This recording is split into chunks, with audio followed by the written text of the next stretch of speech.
무엇이든지 진행하면서 점검하는 것은 아주 중요합니다. 그래서 집을 지을 때도 설계도대로 이 집이 잘 진행되고 있는지 그것을 중간에 점검하죠. 치료를 위해서 병원에 가도 반드시 여러 가지 검사를 합니다. 그래야 앞으로 어떻게 해야 할지가 알 수 있기 때문이죠. 이렇듯 무언가를 점검하는 것에는 유익함이 있습니다. 그래서 우리도 일상을 살아갈 때 계속해서 뭔가를 점검하죠. 도시 가스로 음식을 하시는 분들도 다 끝난 후에 밸브가 잠겼는지 안 잠겼는지 그것도 이렇게 꼭 확인을 하고 점검을 합니다. 그런데 많은 사람들이 점검하는 부분에서 놓치는 영역이 있어요. 하나님 앞에서 자신의 삶을 점검하지 않는다는 것입니다. 자동차는 잘 점검하죠. 기름이 있는지, 오일이 어느 정도 몇 킬로 탔는지 그것은 잘 점검하고, 경제적인 부분은 내가 카드 지출이 어떻게 됐는지, 가계부도 때로는 쓰기도 하고 그 내역을 이렇게 잘 꼼꼼히 보기도 하면서 점검을 합니다. 그런데 내 영혼의 상태는 점검하지 않고 살아요. 저는 우리 성도님들이 하나님 앞에서 우리 성도님들의 삶을 점검하면서 사시기를 주님의 이름으로 축원합니다. 하나님 앞에서 나의 생각을 점검하시기를 바랍니다. 하나님 앞에서 내 삶의 방향을 점검하고 내가 지금 일하는데 이 일하는 목적이 무엇인가? 내가 무엇을 위해서 지금 일하고 있는가? 그러한 것들을 점검하시기를 바랍니다. 하나님 앞에서의 내 가정생활, 직장생활, 신앙생활을 점검해야 돼요. 때로는 그 과정이 부담스러울 수 있습니다. 때로는 그것이 고통으로 찾아올 때도 있어요. 왜요? 직면하기 싫으니까. 그래도 하나님 앞에서 말씀으로 점검해야 합니다. 그래야만 내가 하나님 앞에서 어떻게 살아야 하는지를 분명하게 알 수 있어요. 그때 하나님 앞에서 풍성한 삶을 살 수 있습니다. 한 번도 점검하지 않고 달리는 자동차, 한 번도 점검하지 않고 날아오르는 비행기가 얼마나 위험합니까? 만약에 비행기를 타고 어느 곳으로 가는 기회가 주어졌을 때 아주 좋아하죠? 그런데 타기 전에 이러한 안내 방송이 나옵니다. 이 비행기가 출고된 이후로 몇십 년 동안 한 번도 점검을 하지 않은 비행기입니다. 한 번도 점검을 해본 적이 없는 비행기입니다. 그것을 알면 그 비행기 기쁨으로 탈 수 있겠습니까? 못하죠. 그 기쁨으로 못하는 거예요. 삶도 마찬가지입니다. 특별히 변화의 속도가 너무나 빠르게 진행되는 이 현대에는 더욱더 그렇죠.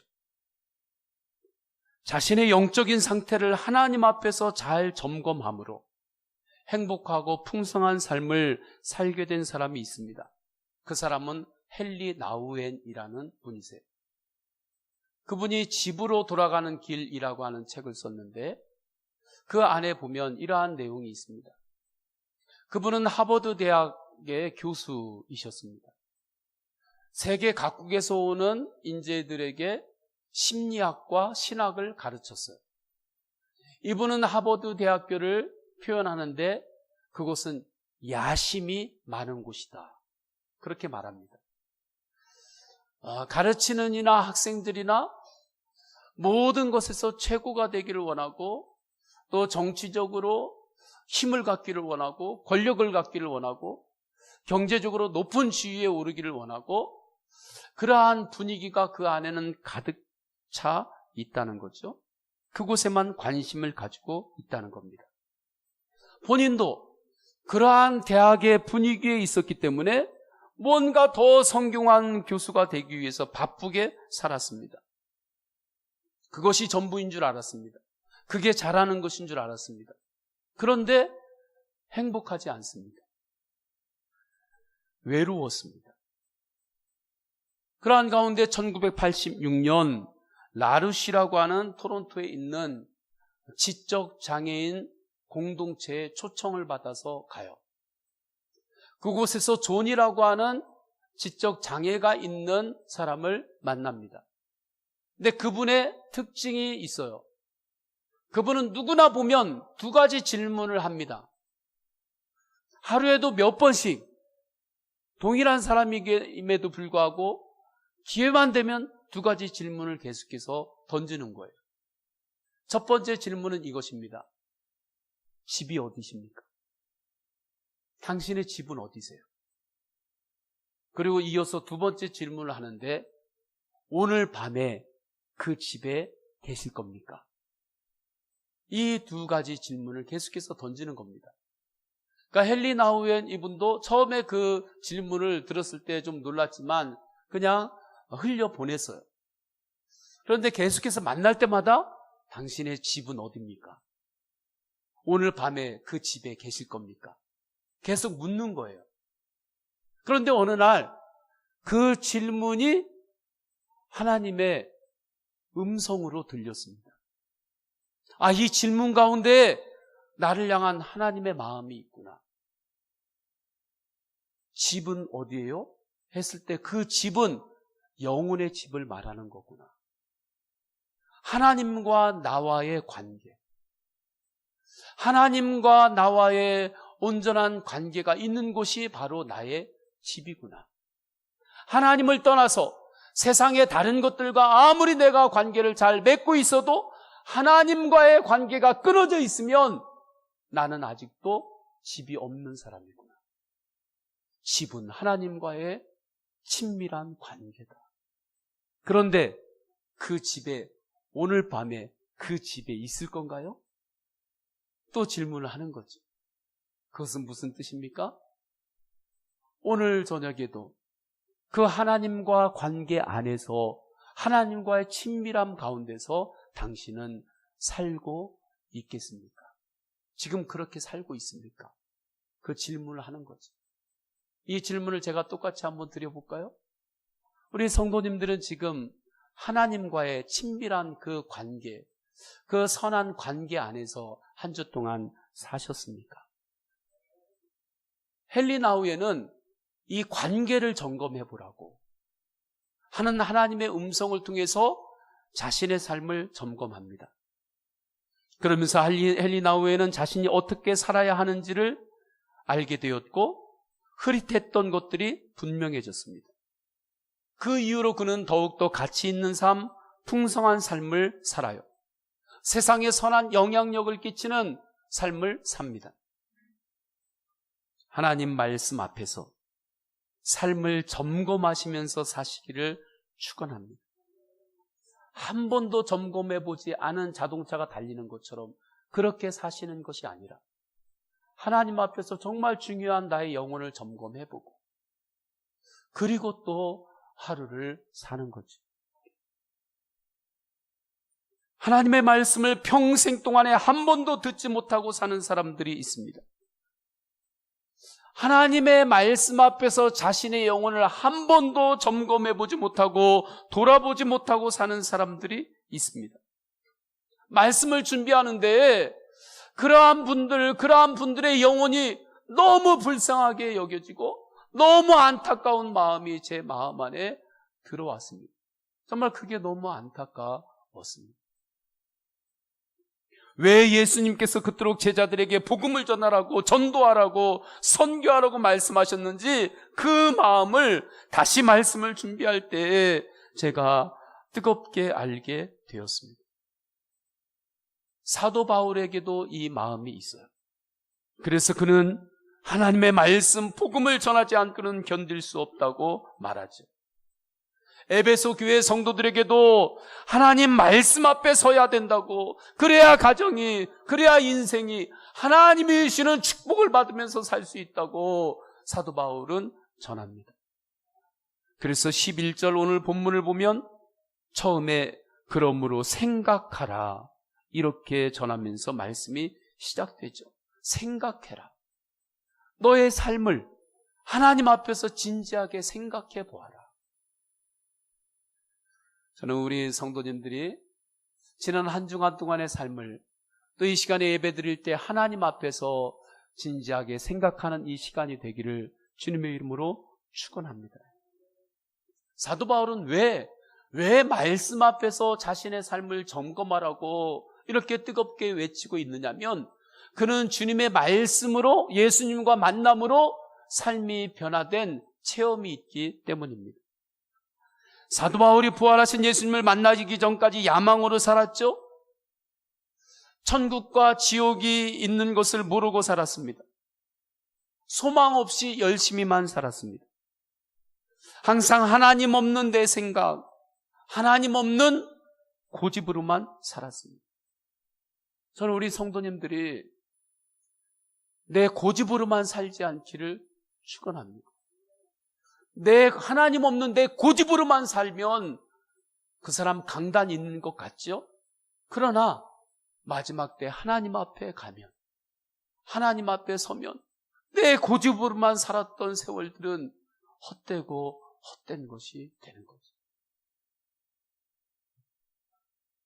하나님 앞에서 주님을 바라보며 사도 바울이 살게 될 때 그 전환점이 있습니다.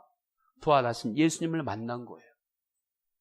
그때부터 사도 바울에게 감사가 있습니다.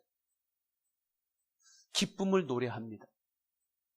예수님을 만나기 전까지는 사도 바울이 열심히는 살았는데 그에게 기쁨은 없었습니다. 우리 성도님들 가운데 혹시 열심히는 사는데 기쁨이 없습니까? 아직 예수님을 인격적으로 못 만나서 그렇습니다. 내가 더 열심히 안 살아서 지금 기쁨이 없는 게 아니라 아직 예수님을 인격적으로 만나지 못했기 때문입니다. 사도 바울은 예수 그리스도를 만난 이후에 내가 죄인이라고, 내가 죄인입니다 하며 회개합니다. 그 이전까지는 무슨 내가 죄인이냐고 사도 바울은 그렇게 생각하며 살았는데 예수님을 만나니까 내가 죄인입니다. 그렇게 고백하죠.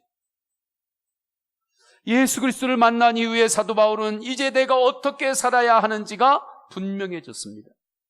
그래서 에베소 성도들에게 성도는 이렇게 살아야 됩니다. 성도가 살아야 되는 삶은 이러한 삶입니다 하고 말씀하고 있죠. 그럼 우리는 이 말씀을 통해서 우리가 어떻게 살아야 되는지 깨달을 수 있는데, 성도가 살아가야 되는 그 삶에 대해서 주님은 우리에게 무엇을 말씀하시고 계신가? 첫째로 거룩한 신호를 놓치지 말고 살아야 합니다. 살다 보면 하나님이 주시는 신호들이 있어요. 하나님이 주시는 사인들이 곳곳에 있습니다. 자녀의 목소리에도 있을 수도 있고요. 또 일하는 일터 가운데서 하나님이 나에게 주시는 사인, 신호가 있을 수 있고요. 곳곳에서 하나님이 나에게 주시는 그 영적인 사인들이 있어요. 그것을 놓치지 말아야 돼요. 할렐루야. 우리가 운전할 때 교통신호를 얼마나 잘 보고 운전합니까? 만약에 교통신호를 보지 않고 그냥 내 기분대로 내가 운전을 얼마나 잘하는데 저 신호가 내 이것을 막을 수 있어? 하고 신호를 보지 않고 막 도로를 계속 달려보십시오. 그러면 굉장히 시원하게 빠르게 잘 달릴 수 있는 것 같지만 안전하게 목적지까지 갈 수 없습니다. 우리의 삶도 똑같아요. 우리의 삶에는 하나님이 주시는 거룩한 신호가 있습니다. 이 신호를 놓치지 말아야, 그래야 하나님이 기뻐하는 삶, 풍성한 삶을 살 수 있습니다.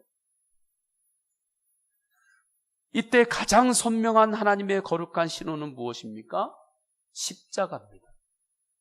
십자가예요. 십자가를 바라보며 십자가의 은혜로 살면 문제가 해결됩니다. 나는 죽고 예수로 살기 때문입니다. 십자가의 복음은 이것입니다. 나는 죽는 거예요. 나는 죽고 예수님을 믿는 믿음으로 사는 겁니다. 그러면 어제까지 그렇게 이것이 문제라고 이것 때문에 안절부절 못했는데 십자가를 바라보면 이 문제가 아니었구나 하고 깨닫게 됩니다. 본문의 배경이 되던 시대에 예루살렘에는 1.5m 정도 되는 높은 담이 있었어요. 이 담은 유대인들과 이방인들을 이렇게 가로막는 그 벽이었습니다. 이 벽을 가운데 두고 이쪽을 이방인의 뜰이라고 이름했어요. 그러니까 이방인들이 왔을 때 뜰 여기까지만 와야만 했어요. 근데 이 담을 지나가지고 벽을 지나가지고 만약에 성전 앞쪽으로 더 들어왔다 그러면 그들을 사형까지 할 수가 있었습니다. 그래서 발견된 경고문이 있는데 그 벽에 붙었던 내용이 이래요. 어떤 이방인도 이 담 안으로 들어오는 것을 금한다. 어기는 자는 사형에 처한다. 혹시 우리 성도님들도 마음 안에 이러한 벽을 쌓아놓고 거기에 이런 경고문을 붙이고 살지는 않습니까? 내가 미움의 벽, 원망의 벽을 다 쌓아 올리고 너 이 벽 넘어오면 너 나한테 죽는다. 때로는 같은 가족인데도 때로는 아주 좋은 지인인데도 너 이 선 넘어오면 너 나한테 죽어. 그런 마음으로 혹시 살고 있지는 않습니까? 그 벽이 무너지기를 축원합니다. 근데 언제 무너지느냐? 예수 그리스도의 십자가를 바라볼 때 그 벽이 무너져요. 이러한 벽은 오늘날에도 있죠?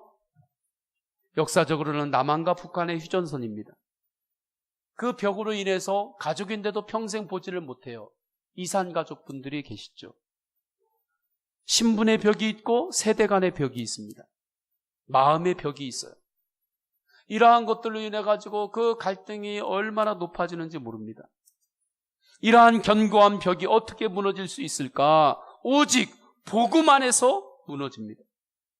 그래서 우리는 예수 가정, 예수 가문, 예수 마을, 예수 한국의 비전을 바라보며 예수님의 사람을 세워야 돼요. 진정한 가정 사랑도 뭐냐면 가정 안에서 자녀들을 예수님의 사람으로 세우는 겁니다. 그것이 진정한 가정 사랑의 시작이에요. 나라 사랑의 시작도 저는 예수님의 사람을 이 땅에 세우는 것이라고 생각합니다. 예수님의 사람을 이 땅에 세우는 것이 진정한 개혁입니다. 유대인과 이방인 사이를 가로막은 성전의 벽은 절대 무너질 수 없는 편견이고 고집이고 세상의 권력이었습니다. 그런데 이러한 담이 예수님의 십자가로 허물어졌어요. 그리고 기적이 일어납니다. 그 유대인들과 이방인들이 십자가 안에서 하나가 되는 거죠. 그 말씀이 오늘 본문의 14절, 16절의 말씀이에요. 우리 14절을 다 함께 보십니다. 14절 읽습니다. 시작. 그는 우리의 화평이신지라 둘로 하나를 만드사 원수된 것 곧 중간에 막힌 담을 자기 육체로 허시고, 중간에 막힌 담을 예수님께서 십자가의 몸으로 허셨습니다. 16절 우리 또 다 함께 읽습니다. 시작. 또 십자가로 이 둘을 한 몸으로 하나님과 화목하게 하려 하심이라 원수된 것을 십자가로 소멸하시고. 세상에서 가장 높은 편견의 벽이 무너진 거예요. 놀라운 기적이죠. 예수 그리스도를 믿기 시작할 때, 예수님을 바라보기 시작할 때 일어나는 기적은 뭐냐면 내 안에 편견이 무너지는 겁니다. 이것이 기적이에요. 우리 성도님들 안에 어떤 편견이 있습니까? 하나님 앞에서 한번 점검해 보세요. 그게 하나님께서 기뻐하시는 편견인지 점검해 보시고, 하나님 앞에서 점검할 때 하나님이 기뻐하지 않는다 할 때는 그 편견이 내려지는 은혜가 있기를 주님의 이름으로 축원합니다. 어떤 사람은 나는 안 된다, 나는 못한다, 이런 편견을 가지고 삽니다. 평생을 나는 안 된다, 나는 못한다, 이 편견에 사로잡혀서 살아요.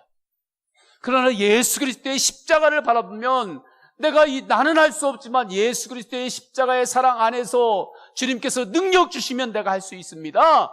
이 믿음의 사람으로 변화됩니다. 생각이 바뀝니다.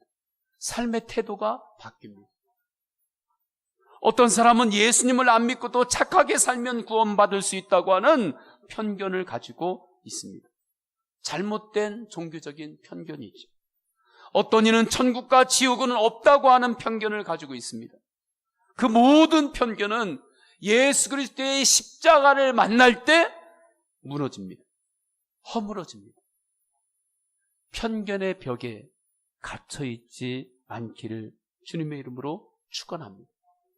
자꾸 벽을 높이지 마세요. 벽을 처음에 쌓기 시작하면 처음에는 그게 나에게 편안함을 줍니다.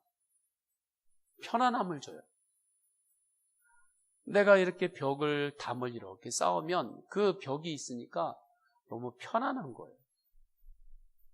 그런데 그 벽을 계속해서 쌓기 시작하면, 그리고 벽을 쌓는 게 내 인생의 목적이 되어버리면 그 벽이 점점 높아지죠.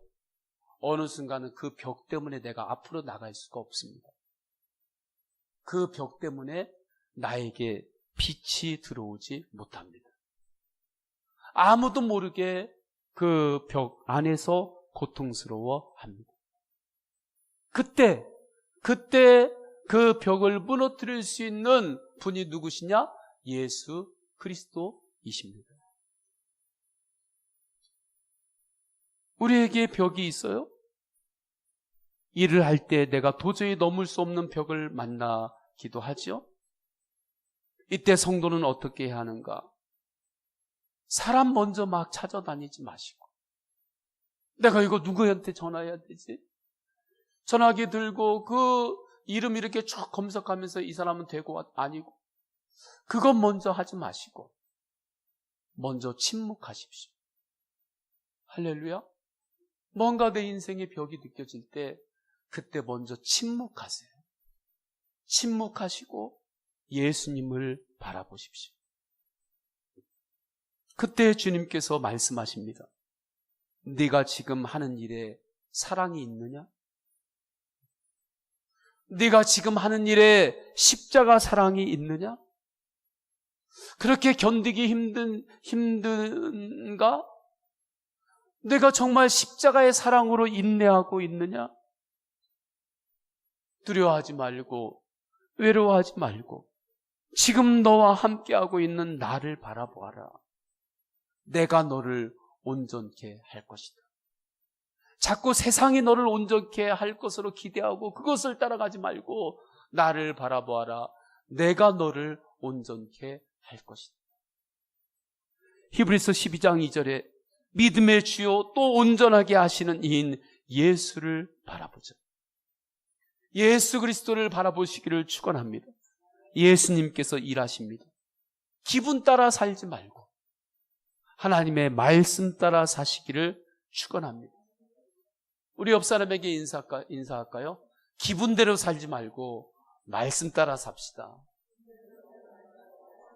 기분대로 살지 말고 말씀 따라 사는 거예요. 왜냐하면 말씀은 살아있는 예수님이기 때문입니다. 그 말씀이 나를 향한 하나님의 사인이에요. 운전하는 사람에게 있어서 항상 바라봐야 되는 교통 신호등과 똑같은 거예요. 그래서 말씀을 따라서 살아야 돼요. 밤이면 막 오토바이 붕 하는 이 소리 가끔 이렇게 들리죠? 그 오토바이 운전할 때 기분 따라가지고 운전하면 그거 어떻게 합니까? 잘 신호등 따라가지고 질서 있게 운전을 하고 가야 되는 거죠. 두 번째, 말씀으로 삶을 점검하는 성도는 응답받는 삶을 살아야 합니다. 유대인과 이방인 사이에 벽이 무너지면서 위대한 기적이 일어났는데 그 내용이 18절이에요. 우리 18절을 다 함께 읽습니다. 시작. 이는 그로 말미암아 우리 둘이 한 성령 안에서 아버지께 나아감을 얻게 하려 하심이라. 이 말씀을 쉽게 말하면 이렇습니다. 하나님 아버지의 말씀을 떠나서 살던 영적 습관을 벗어버리고 이제는 한 마음으로 하나님께 나아와라. 우리가 옷만 봐도 옷이 좀 더러워지고 오물이 묻고 하면은 그 옷을 벗잖아요. 그 옷을 벗고 깨끗한 다른 새 옷을 입고 나가잖아요. 하나님 앞에서 우리의 영혼, 내 영혼을 점검할 때 내 영혼이, 나의 삶이 세상에 더러운 것이 묻어 있으면 왜 그것은 그대로 입고 다니느냐 이거죠. 옷은 좀 더러운 거 묻으면 그거 그렇게 벗고 새로운 옷을 입으면서 하나님 앞에서 점검하면서 이 말씀은 이 말씀이에요. 하나님 말씀을 떠나 입고 있던 영적 습관을 이제 벗어버리고 이제는 하나님 앞에 나아와라. 성령 안에서 믿음으로 하나님께 나아가는 사람의 특징이 있습니다. 누구나 하나님의 응답을 받습니다. 성도님들에게 때로는 영혼의 문제가 있을 때 어디로 가십니까? 인생의 문제가 있을 때 그때 그 문제를 가지고 누구에게 찾아가십니까? 세상 친구이십니까? 아니면 어떤 세상 지식입니까? 여러분의 인생의 경험입니까? 물론 그러한 모든 것들도 여러 가지 도움을 줄 수 있죠. 그러나 주님은 말씀합니다. 그 문제를 그곳으로 가져가지 말아라. 또 어떤 사람은 누구에게도 그 문제를 가져가지 못하고 혼자 끌어안고 끙끙거리며 사는 사람이 있습니다. 우리나라의 대부분의 남성들이 그렇죠. 대부분의 남성들, 아버지들이 그렇습니다. 무슨 문제가 있을 때 그걸 혼자 끙끙 끌어안고 그냥 혼자만 그냥 끌어안고 있는 거죠. 그 모든 것을 하나님께 가지고 나오십시오. 어떠한 문제든 하나님께 가지고 나오면 하나님께서 응답을 주십니다. 그 응답은 어떻게 임합니까? 하나님의 말씀으로 임하는 거예요.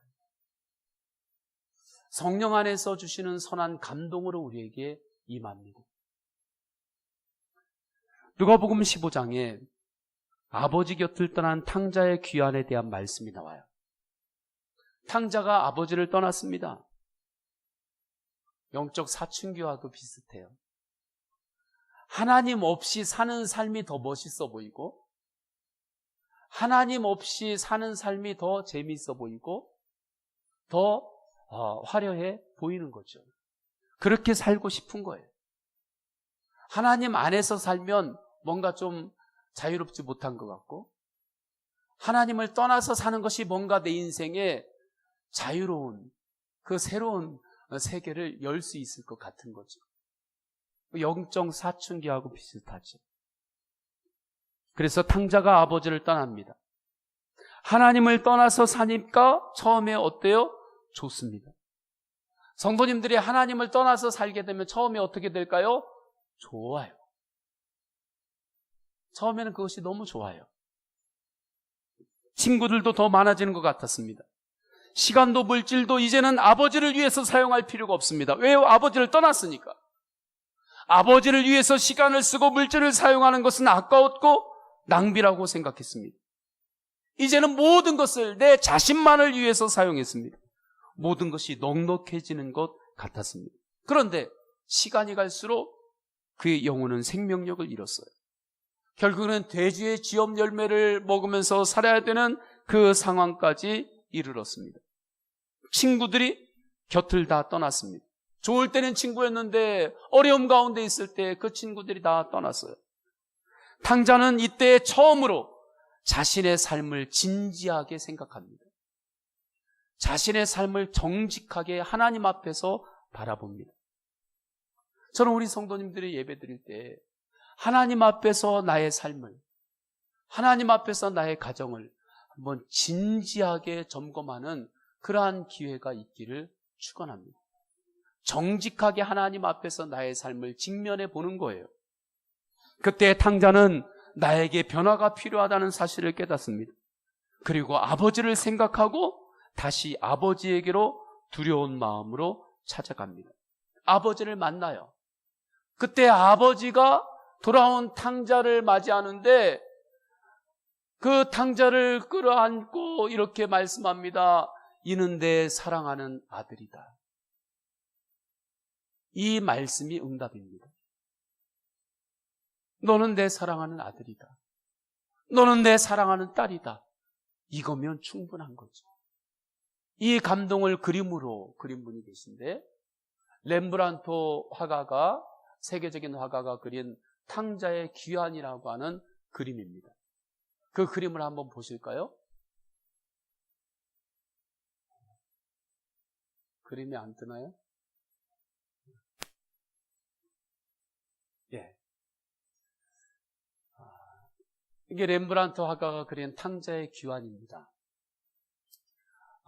이 시간에 여러 곳을 보는 게 아니라 빛이 가장 많이 모인 곳이 있죠. 그곳은 아버지의 손입니다. 그러니까 탕자가, 하나님을 떠난 아들이 하나님 앞에 돌아왔어요. 그때 아버지가 두 손으로 그 아들을 이렇게 안습니다. 이는 내 사랑하는 아들이다. 내 사랑하는 아들이라고 하는 것은 내가 네 마음을 안다, 이 소리예요. 우리 성도님들의 마음을 주님은 아십니다. 그런데 저 손을 보게 되면은 오른쪽 손은 여인의 손이에요. 그래서 손이 어머니의 손처럼 아주 부드럽습니다. 그 부드러운 손으로 그 아들의 이 몸을 꽉 이렇게 지켜주는 손이 아니라 이렇게 따뜻하게 올려놓고 있죠. 그리고 왼쪽의 손을 보게 되면 왼쪽 손은 남자의 그 강인한 손입니다. 한쪽은 여인의 그 부드럽고 따뜻한 손, 한쪽은 강인한 손을 올려두는데 그 강인한 손은 이 아들이 어깨를 붙잡아주고 지켜주고 그렇게 지지가 되어주는 거죠. 이 그림에서 우리는 무엇을 알 수 있냐면, 우리가 하나님 앞에 나올 때 하나님은 우리의 마음을 알아주시는 분이라는 겁니다. 그리고 알아주실 뿐만 아니라 하나님께서 지켜주시고 돌보주시고 우리를 인도하시는 분이시죠. 믿음은 뭐냐? 이 하나님 아버지의 이 두 손을 붙잡고 사는 것이 믿음 생활입니다. 할렐루야. 빈손으로 사는 것이 아니라 내 삶을 점검해보고 말씀으로, 내가 하나님 아버지의 손을 붙잡지 않고 그냥 빈손으로 살고 있었다면 다시 하나님 앞에서 내가 하나님 아버지의 이 따뜻한 손과 나를 지켜주시는 능력의 손을 붙잡고, 주님, 내가 세상을 향하여 나아갑니다. 그것이 신앙 생활입니다. 저는 이 말씀을 준비하면서 이 찬양이 생각이 났습니다. 고단한 인생길 힘겨운 오늘도 주님 앞에 나올 때 주님은 내 마음 아시네. 주님 앞에 모든 것을 맡길 때 주님이 늘 함께 하시네. 주님의 손이 나를 붙잡아 주시네. 믿음의 눈 들어 주님을 바라보리. 이 찬양이 생각이 났는데, 우리 말씀을 생각하면서 주님을 바라보면서 말씀 앞에서 나를 점검할 때 너는 내 사랑하는 아들이다, 너는 내 사랑하는 딸이다, 이거면 우리를 향한 하나님의 충분한 응답입니다. 그렇게 우리를 붙잡아 주시고 말씀하시는 주님을 바라보며 주님의 십자가를 생각하며 우리 다 함께 찬양하겠습니다.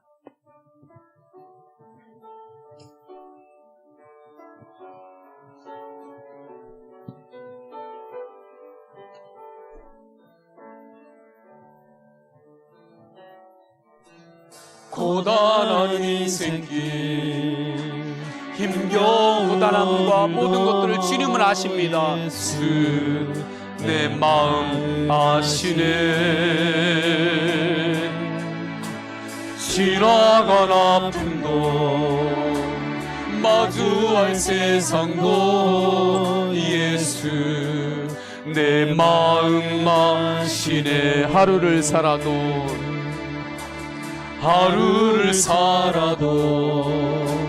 기쁨으로 가리.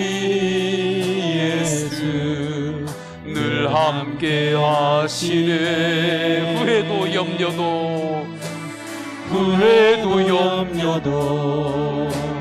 온전히 맡기리.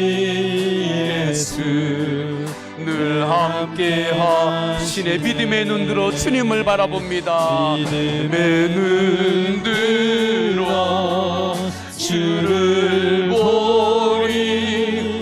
이 또한 지나가리라. 주어진 내 삶의 시간 속에 주의. 다시 한번 고백합니다. 믿음의 눈 들어 주님을 바라봅니다. 믿음의 눈 들어 주를 보리. 이 또한 지나가리라. 주어진 내 삶의 시간 속에 주의 뜻 알게 하소서. 아멘. 이 시간에 다시 한번 찬양합니다. 다시 한번 찬양할 때 이 가사를 묵상하며 찬양합니다. 우리가 이 땅에 살아갈 때 후회와 염려가 왜 없습니까? 돌아온 탕자도 그의 삶 안에 후회와 염려가 있었습니다. 그러나 그것을 주님 앞에 가지고 나와 주님 앞에 맡길 때 주님은 그 마음을 알아주셨습니다. 저는 우리 성도님들이 후회나 염려 때문에 자꾸 담과 벽을 높이는 인생을 살지 않기를 원합니다. 고단한 인생이 힘겨운 날들을 걸어갈 때 그 힘겨움 때문에 자꾸 미움의 벽, 원망의 벽, 불평의 벽을 쌓아 올리지 않기를 원합니다. 예수 그리스도의 십자가를 바라보십시오. 예수 그리스도의 그 십자가의 그 고난과 보혈로 이미 우리의 그 모든 것들을 허무셨습니다. 그 주님을 바라보며 우리는 믿음으로 살기만 하면 됩니다.